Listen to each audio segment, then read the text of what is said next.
खबर निकलकर सामने आ रही है झांसी के गरौटा से, जहां पर इंडिया गठबंधन के प्रत्याशी प्रदीप जैन के समर्थन में आज राहुल गांधी और समाजवादी पार्टी के राष्ट्रीय अध्यक्ष अखिलेश यादव ने झांसी में एक जनसभा को संबोधित करते हुए कहा, ये चुनाव समुद्र मंथन की तरह संविधान मंथन का चुनाव है। उन्होंने कहा, ये सरकार बुंदेलखंड के किसानों के साथ छलकपट कर रही है।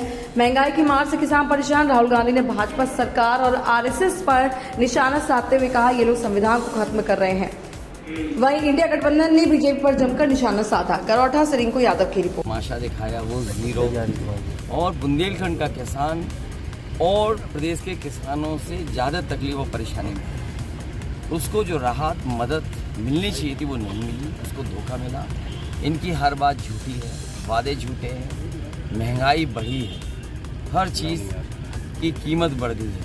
इसलिए आज भारतीय जनता पार्टी के पास जवाब नहीं है और वो अपने ही नेगेटिव नैरेटिव में फंस गई है। अध्यक्ष जी, आप पहली पार्टी है जो अपने नेगेटिव नैरेटिव में उलझ गई है और फंस करके अब बाहर आने वाली नहीं है।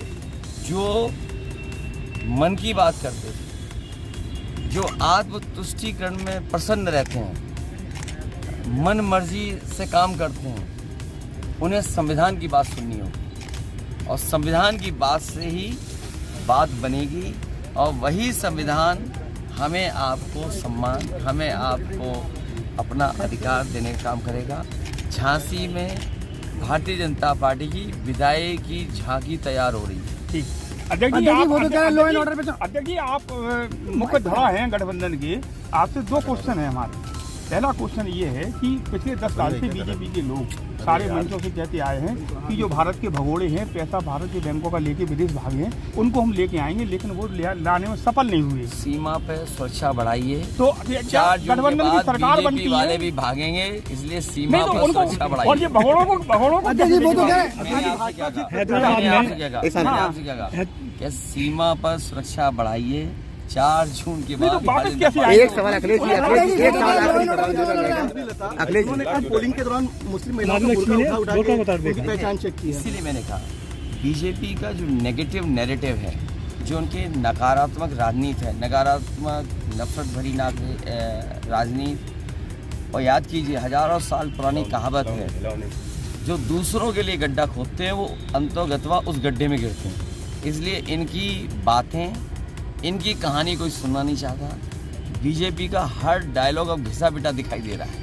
वो तो कह रहे लॉ एंड ऑर्डर पे चुनाव लड़ेंगे। एक डायलॉग और है, वो तो कह रहे लॉ एंड ऑर्डर पे चुनाव लड़ रहे हैं। लॉ ऑर्डर कर दिया, ऑर्डर अलग गिरा पड़ा। एक और उनका डायलॉग है, बड़ा फेमस डायलॉग है। अभी मोदी जी बार बार हर मंचों से बोल रहे हैं कि अगर गठबंधन की सरकार बनती है तो ये मुस्लिमों के लिए आरक्षण की व्यवस्था कर देंगे। इसमें कितनी सच्चाई है? संविधान जिसको जितना आरक्षण देता है, संविधान के तहत जिसको हक और अधिकार मिलना चाहिए, अब बात बड़ी हो गई है। आबादी के हिसाब से जिसका जितना हक है वो मिलना चाहिए। और सच्चाई ये है कि जो आरक्षण पिछड़ों का, दलितों का, आदिवासियों का बीजेपी ने छीना है। पहले हमारे नौजवान सामान्य कैटेगरी के जनरल मेरिट में भी आ जाते थे, अब पिछड़े, दलित, आदिवासी बच्चे आ नहीं सकते।